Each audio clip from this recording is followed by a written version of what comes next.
Welcome back to our channel. आज हम पढ़ने वाले हैं 12th क्लास के हिस्ट्री का चैप्टर नंबर 9। आपने देखा होगा अपनी बुक का चैप्टर नंबर 9 शासक और इतिवृत्त। ये सेकंड बुक का लास्ट चैप्टर है।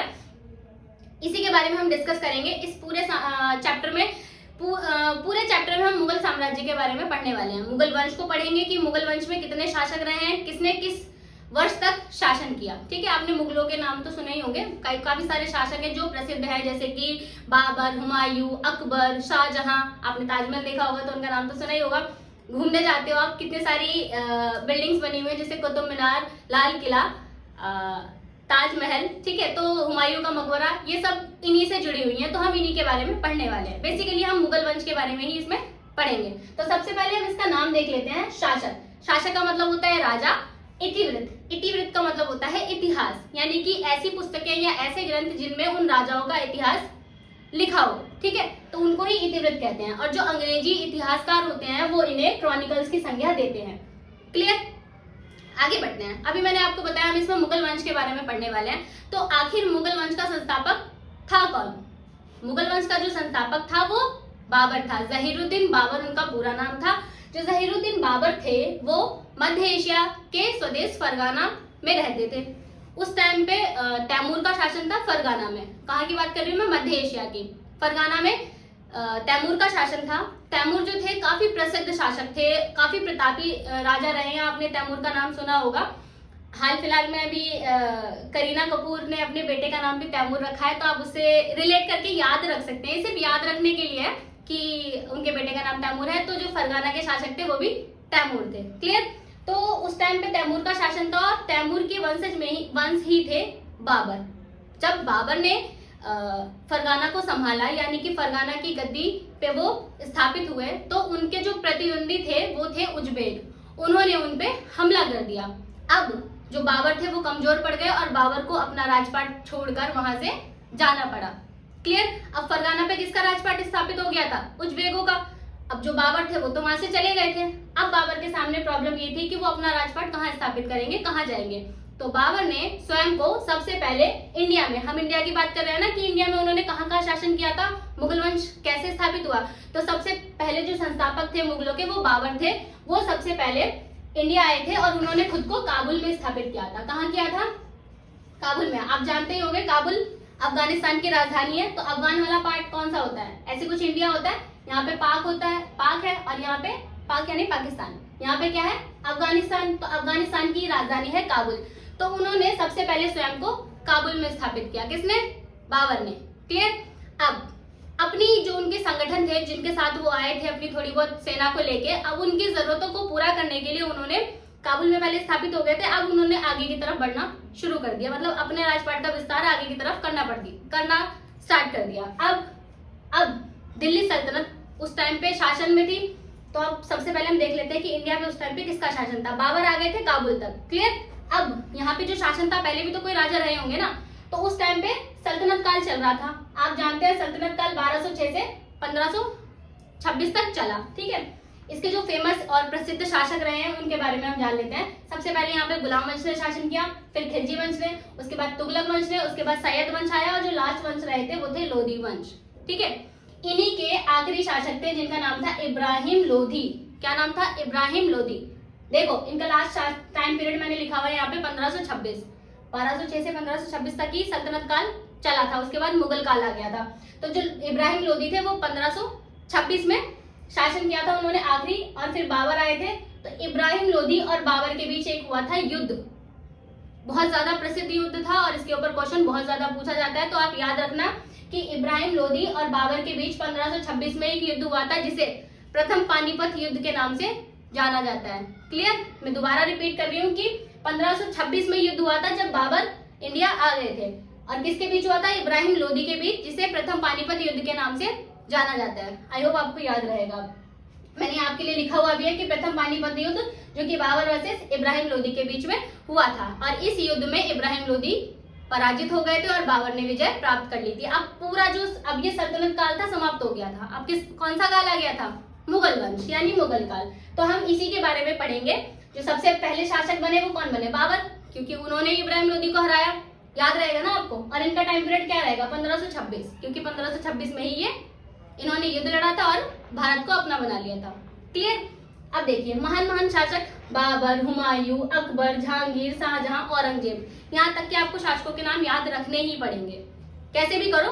वैसे इसके करने के लिए मैं आपको एक ट्रिक भी बताऊंगी, पर इससे पहले आप देख लेते हैं बाबर के बारे में। आप बाबर आ गए थे, बाबर के बारे में जानना भी तो पड़ेगा ना, आखिर बाबर कौन थे, कहाँ से आए थे, ये तो आपने देख लिया, फरगाना से आए थे। अब इनके बारे में थोड़ी और बातें।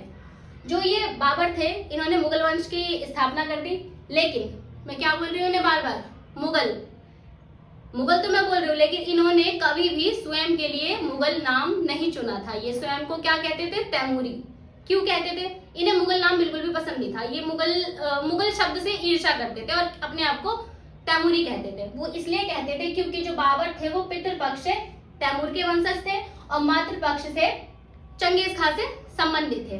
कैसे, अभी मैंने आपको बताया कि फरगाना में किसका शासन था, तैमूर का, तो किसके वंशज कहलाएंगे, तैमूर के, तो इसलिए वो खुद को तैमूरी कहते थे। अब उनकी जो माता थी वो चंगेज खान के साइड से थी। चंगेज खान जो थे वो मंगोल से संबंधित थे। ठीक है, चंगेज खान के बारे में थोड़ा सा बता देती हूँ। ऐसा कहा जाता है चंगेज खान बहुत ज्यादा क्रूर शासक थे। क्रूर यानी कि उन्होंने काफी सारे युद्ध लड़े जिनमें काफी सारे लोगों की हत्या की है। और ऐसा भी कहा जाता है कि जब उनका जन्म हुआ था तो पैदाइशी खूनी धब्बे थे उनकी हथेली पे, यानी कि उनके हाथों से हत्याएं पहले से ही लिखी हुई थी। तो इसीलिए जो मुगल शासक थे वो खुद को मुगल कहलाना बिल्कुल भी पसंद नहीं करते थे। हालांकि जो मुगल शब्द की उत्पत्ति है वो मंगोल से हुई है, तो वो मंगोल से कहीं ना कहीं इन्हें जोड़ते थे, इसीलिए वो खुद को तैमूरी कहते थे। और उन्होंने इसी के लिए उन्होंने जो मुगल थे उस शब्द का उपहास उड़ाते हुए उन्हें बर्बर और गिरोह के रूप में उल्लेखित किया है। मतलब उनका उपहास उड़ाया है मजाक के वे में, कि क्योंकि वो पसंद नहीं करते थे मुगल शब्द। लेकिन फिर भी हम उन्हें किस नाम से जान रहे हैं, मुगल के नाम से, मुगल वंश के नाम से हम उन्हें जान रहे हैं। तो आप जानना नहीं चाहोगे कि ये नाम उनका पड़ा कैसे, जब उन्होंने ये नाम नहीं चुना था, वे खुद को तैमूरी कहते थे। इवन जो बाबर था वो तुर्की बोलता था क्योंकि वो तैमूर के साइड से था, तो इनका नाम मुगल पड़ा कैसे। तो मैं आपको बता देती हूँ कि जब 16वीं शताब्दी में यूरोपी आए थे तो यूरोपियों ने इन्हें मुगल बोलना शुरू कर दिया। और उसके बाद से तैमूर के वंशज और चंगेज खान के वंशज से संबंधित जितने भी शासक रहे, यानी कि जो मुगल शासक रहे, इन सबको मुगल के नाम से ही जाना जाने लगा और आज भी हम इन्हें मुगल के नाम से ही जानते हैं। क्लियर। चलिए अब हम आगे बढ़ जाते हैं। अब देखो, अब बाबर के पिता का नाम भी यहाँ पे मैंने आपके लिए लिखा हुआ है, उमर शेख मिर्जा, और उनकी माता का नाम था तुगलक निगार खां। क्लियर। अब हम बाबर के बारे में और जान लेते हैं। मुगल शब्द आई होप आपको समझ आया होगा। मुगल शब्द से एक और नाम की उत्पत्ति हुई है। आपने सुना होगा रेडयार्ड किपलिंग की एक जंगल बुक है जिसके ऊपर कार्टून भी बना हुआ है, मूवी भी बनी हुई है, जंगल जंगल सॉन्ग भी है, जंगल जंगल खबर मिली है, कुछ ऐसे। तो उनके जो युवा नायक हैं, यानी उनके जो हीरो हैं वो मोगली हैं। सुना है आपने मोगली? तो ऐसा कहा जाता है कि जो मोगली शब्द है इसकी उत्पत्ति भी मंगोल शब्द से हुई है, और ये क्वेश्चन पूछ भी लिया जाता है। तो याद रखना कि इनकी जंगल बुक में जो नायक मोगली है उनके नाम की उत्पत्ति भी मंगोल से हुई है। क्लियर। अब हम आ जाते हैं जहीरुद्दीन बाबर। इनका पूरा नाम क्या था? जहीरुद्दीन बाबर। जो ये बाबर थे, इनका जन्म हुआ था 14 फरवरी, याद रखना ये डेट, 14 फरवरी 1483 में इनका जन्म हुआ था। 14 फरवरी ब्लैक डे आपको याद रहेगा, ठीक है। और 21 अप्रैल 1526, मैंने अभी बताया था 1526 में आए थे वो, तो 21 अप्रैल 1526 में इन्होंने प्रथम पानीपत युद्ध लड़ा था। किसके बीच हुआ था वो? इब्राहिम लोदी वर्सेस बाबर। क्लियर। अब इस युद्ध में सबसे पहले तोप का प्रयोग हुआ था। इससे पहले कभी भी जितने भी युद्ध लड़े गए उनमें कहीं पे भी तोप का यूज नहीं हुआ था। सिर्फ ये प्रथम पानीपत युद्ध था जिसमें तोप का प्रयोग किया गया था, ठीक है।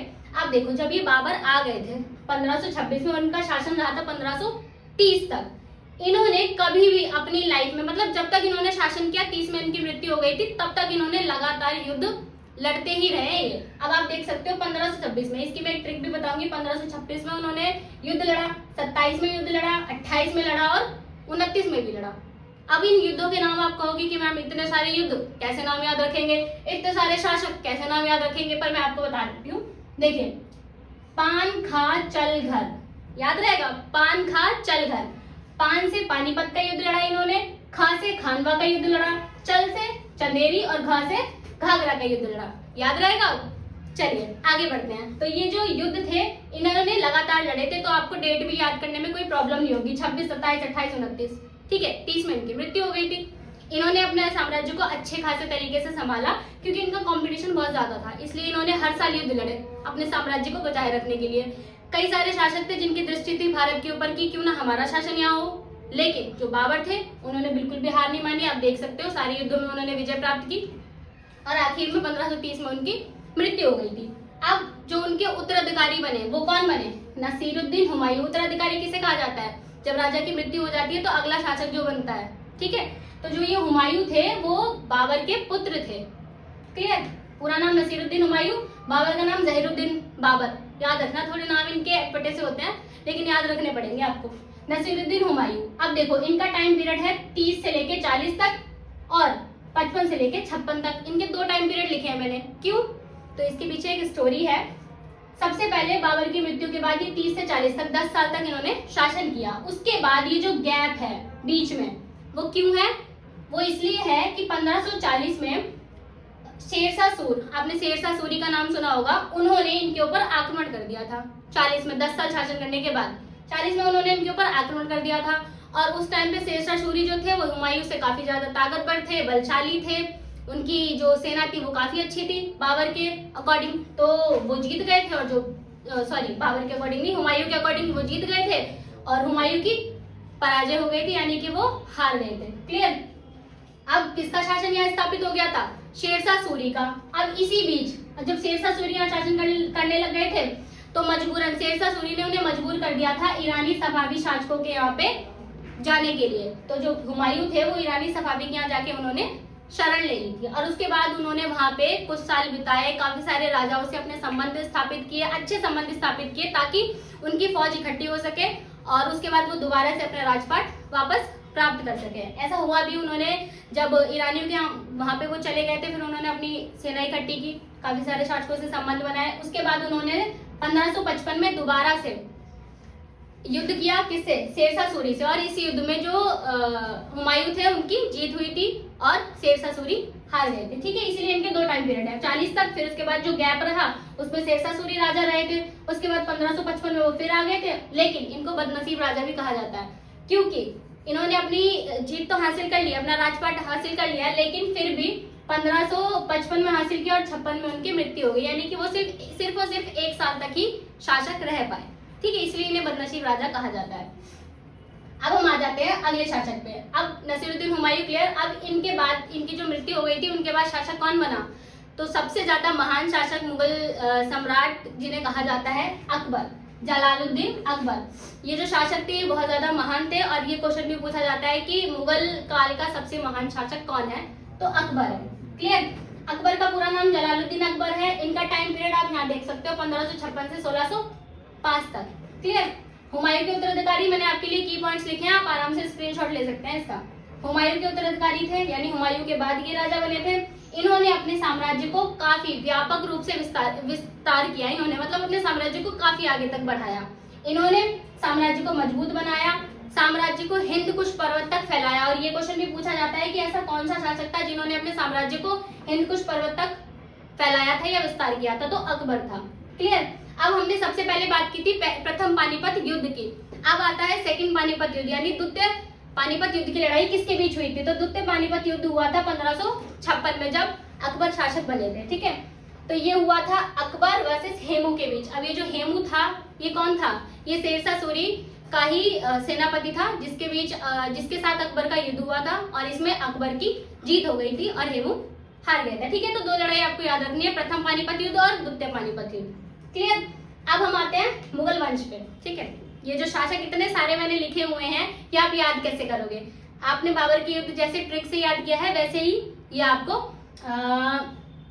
ट्रिक से याद कराऊंगी मैं। ठीक है, तो देखिए मैंने यहाँ लिखा हुआ है भाजशाह। हमारे यहाँ पे किसकी सरकार चल रही है? भाजपा की। तो आप भाजपा से भाजशाह याद रख सकते हैं। भाजशाह यानी बी से बाबर, एस से हुमायूं, ए से अकबर, जे से जहांगीर, फिर एस से शाहजहां और ए से औरंगजेब। आई होप आपको याद रहेगा। ये जो है बाबर के बाद हुमायूं आए, फिर हुमायूं के बाद अकबर शासक बने, अकबर के बाद जहांगीर, फिर शाहजहां और उसके बाद औरंगजेब। अब इससे आगे भी कई सारे शासक रहे हैं, मुगल वंश आगे तक भी चला है, लेकिन जो कह सकते हो आपकी मजबूत सत्ता जहां तक रही है वो औरंगजेब तक ही रही है। उसके बाद औरंगजेब की मृत्यु के बाद इनकी मृत्यु हो गई थी 1707 में। इनकी मृत्यु के बाद जो शासन था वो थोड़ा सा कमजोर पड़ने लगा था, ठीक है, इसलिए ज्यादा आगे तक नहीं चल पाया।